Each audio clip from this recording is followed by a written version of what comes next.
Salam alaikum, bonjour, soyez le bienvenu. Merci beaucoup pour votre invitation. Je me sens assez honoré d'être ici parmi ce cercle religieux et de vous expliquer en fait par rapport au problème de la radicalisation et la façon comment le salafisme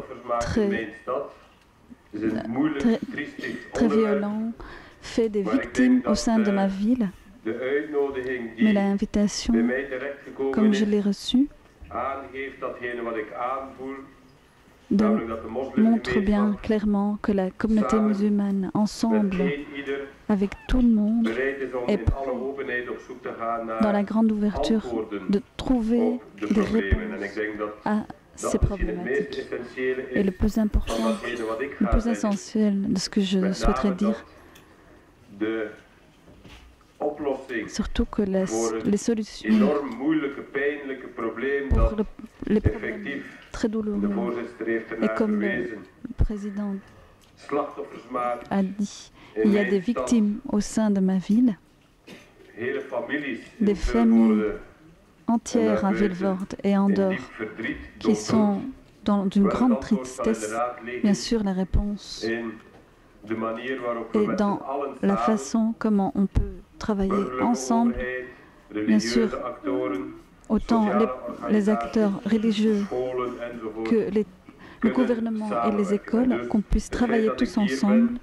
Si je suis là, je suis déjà plus optimiste à ce niveau-là.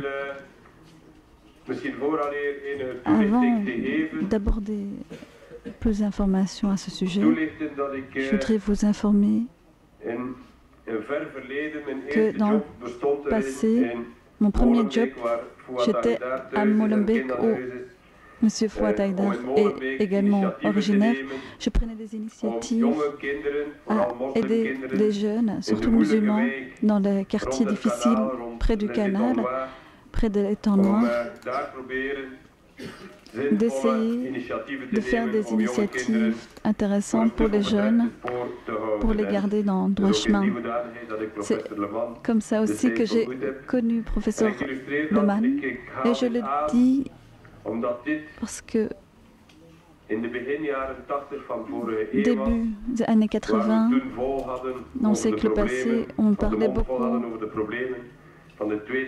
de la deuxième génération, les enfants, la jeunesse. On voyait les difficultés pour les aider à trouver leur place au sein de notre société. Maintenant, ce que je vais dire par rapport à Vilvoorde, il y a deux choses. Tout d'abord, je voudrais vous informer de l'état des lieux, la grandeur de la problématique au sein de ma ville, et puis continuer sur quelle réponse à donner par rapport à la radicalisation musulmane. Vous verrez dans les deux chapitres quelle est mon appréciation à ce sujet-là.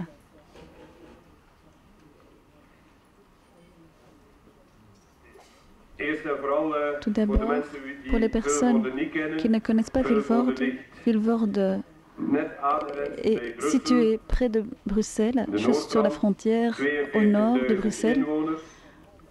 Il y a 42 000 habitants. Nous sommes la ville qui grandit la plus vite en Flandre. Beaucoup de familles bruxelloises qui viennent habiter en périphérie viennent à Vilvoorde. Un quart est originaire étrangère et il y a 40% par rapport aux enfants. Donc 40% des enfants ont des origines étrangères. On a beaucoup de familles, des nouvelles familles qui viennent surtout des communes bruxelloises. Ils viennent alors dans une ville flamande qui parle que le néerlandais. Bien sûr, on a des problématiques de communication, surtout pour les petits-enfants aussi, qui suivent l'enseignement, et les parents. Bien sûr, il y a également de racisme et discrimination au sein de la société, également en Flandre et au nord. Il y a moins de possibilités autant sur le plan de travail que l'enseignement, en fonction des origines, la couleur des personnes. C'est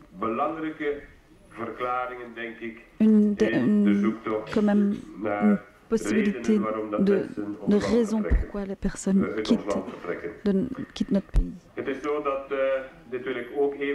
Je voudrais quand même aussi vous dire que la police de Mlavin, la plupart, il y a quelques exceptions, mais la plupart sont des personnes d'origine flamande.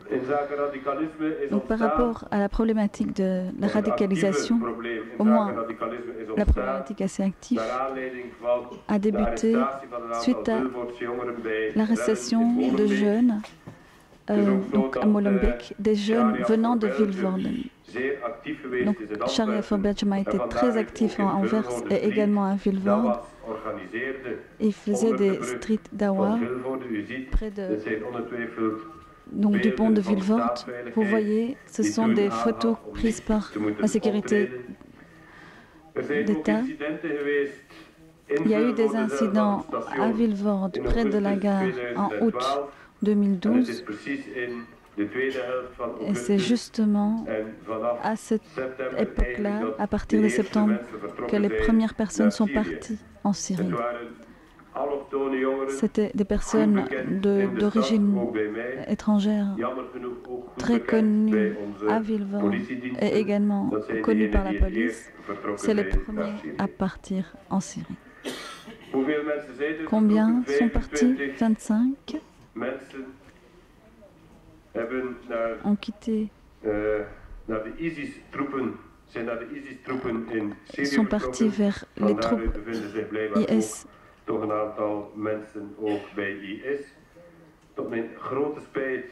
Malheureusement, je dois vous informer qu'entre-temps, on a une confirmation que certaines personnes de Vilvoorde et également certains jeunes bruxellois ont été des leaders dans les troupes ISIS.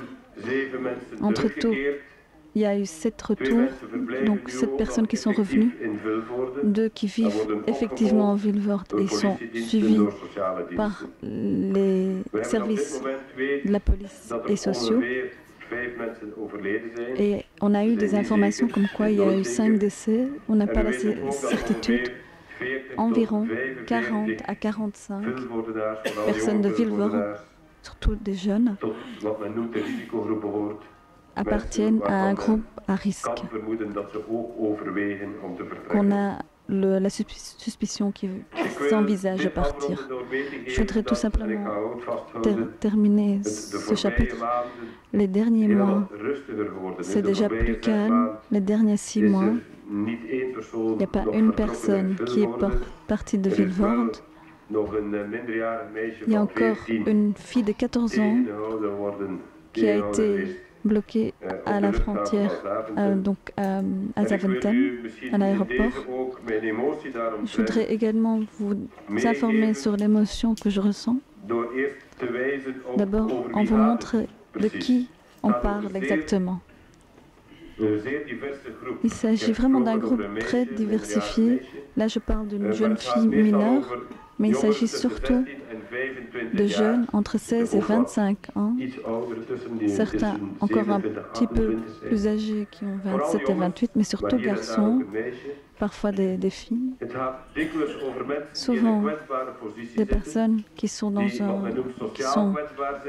socialement donc vulnérables ou une difficulté au sein de la famille, beaucoup d'incidents déjà avec la police ou ils n'ont pas pu terminer leur école ou ont été exclus de l'école.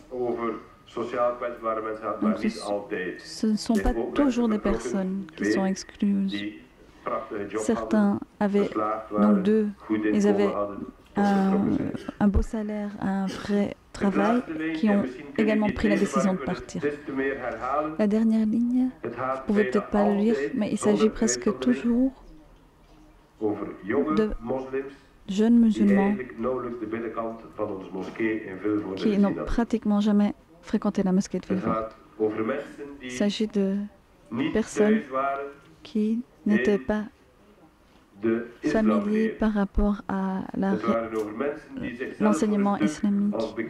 Souvent, eux se sont considérés comme des convertis et se sont affiliés ou ont été très actifs contre la mosquée de Vilvoorde. Je ne vois personne de Vilvoorde ici, mais je peux seulement vous indiquer que c'est une chance de travailler et de pouvoir compter sur une mosquée qui est très claire et assez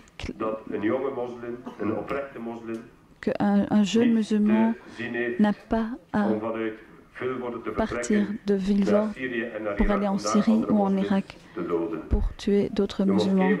La mosquée de Vilvoorde a dit ça clairement et depuis le premier jour que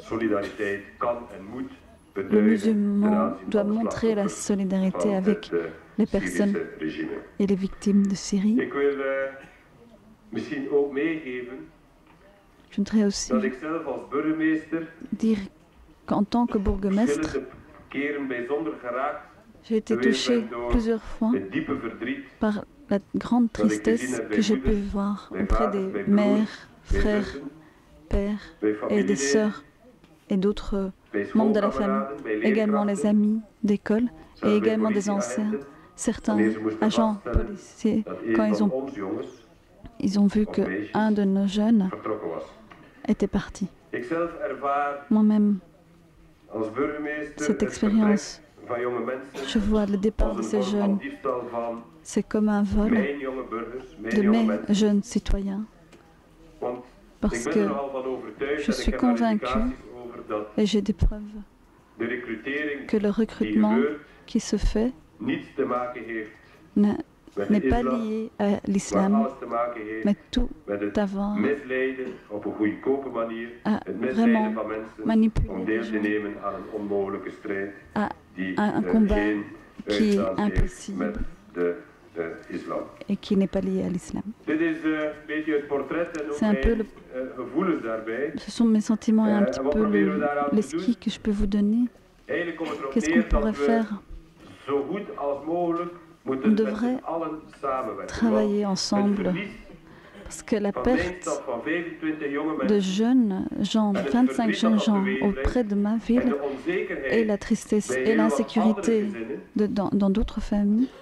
Et je voudrais vous ajouter que toute la problématique, même la façon comment les médias la traitent, pensez à toutes ces vidéos horribles de IS qu'on voit, ça crée un climat de dualisation contre la communauté musulmane.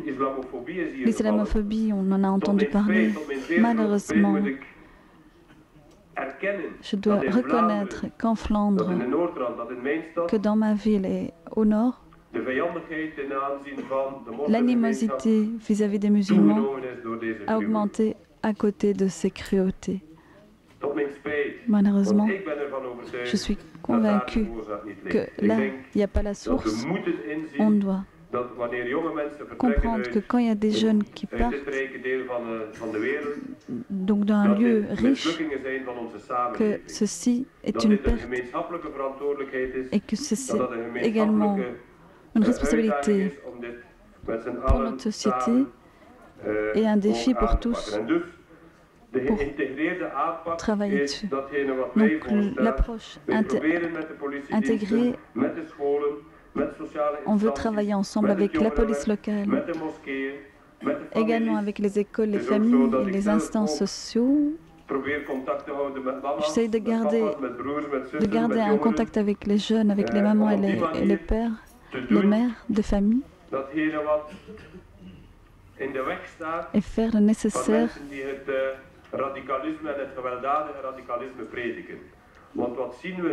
que ce qui arrive dans la pratique, des jeunes qui sont vulnérables sont approchés et on les endoctrine. Avant, c'était avec les street dawa, maintenant c'est Internet et Facebook. Ils sont indoctrinés dans un processus. À chaque fois, on doit quitter les amis, familles, les mosquées. Donc on isole les personnes. De telle façon que si quelqu'un d'autre pense autrement que vous-même, est un ennemi à vaincre. C'est le processus qu'on voit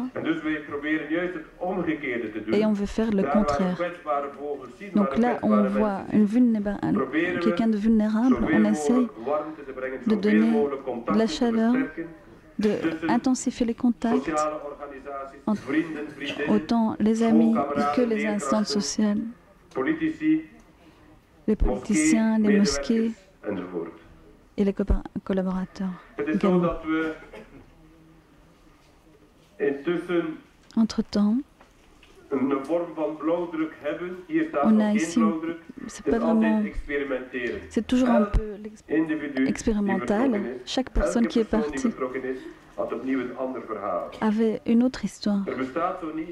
Il n'y a pas vraiment une formule magique pour éviter les gens de partir, mais en tout cas, entre-temps, on a appris, en tant que petite ville, avec une très bonne vue sur la problématique, on a commencé aussi, je vois encore une personne ici, collaborateur de l'ambassade américaine, qui nous avait invités pour discuter et parler de certains cas, pour expliquer notre expérience.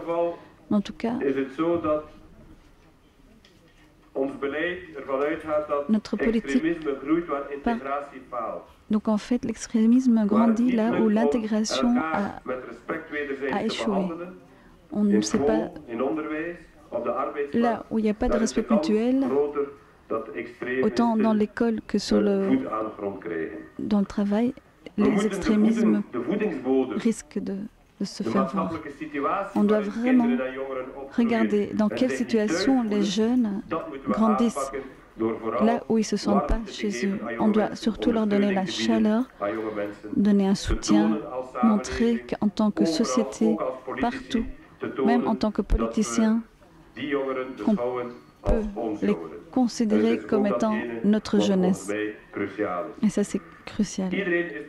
Tout le monde est impliqué. On devra travailler ensemble. Et je me réjouis qu'on puisse en parler ouvertement ici. Parce que la pire des choses serait de travailler avec des tabous et de se cacher et d'avoir en fait une politique d'autruche. Ici, dans l'ouverture, on doit vraiment travailler. Apparemment, je dois arrondir et raccourcir. On doit vraiment voir sur le long terme l'intégration, enseignement, également le bien-être. Et on doit renforcer les réseaux entre mosquées, écoles, également des services pour la jeunesse. Et les mosquées, donner plus de possibilités en les reconnaissant comme des institutions tout à fait agréées.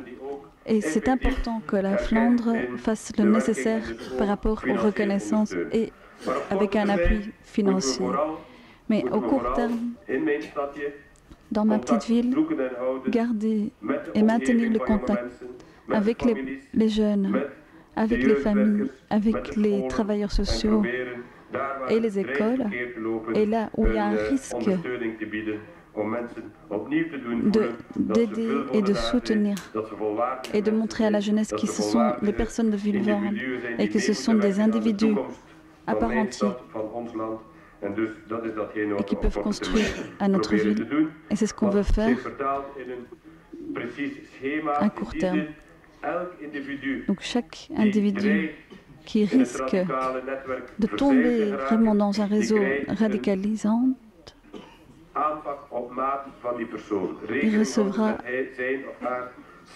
il va recevoir en fait une approche personnelle. La même chose pour ceux qui reviennent de là-bas. Je suis également responsable en tant que bourgmestre pour la sécurité de tous.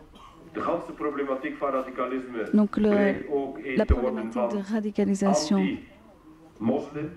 risque d'être vu comme étant anti-musulman, anti-islam. Donc là aussi, on doit rester vraiment très attentif par rapport aux revanches vis-à-vis des musulmans. Donc mon défi n'est pas seulement d'aider la communauté musulmane et la jeunesse musulmane, pas seulement côté prévention pour éviter la radicalisation, mais également de veiller à la sécurité de chacun, même quand les jeunes reviennent, et également le terrorisme. Je voudrais encore terminer un slogan que j'ai dit aussi aux États-Unis.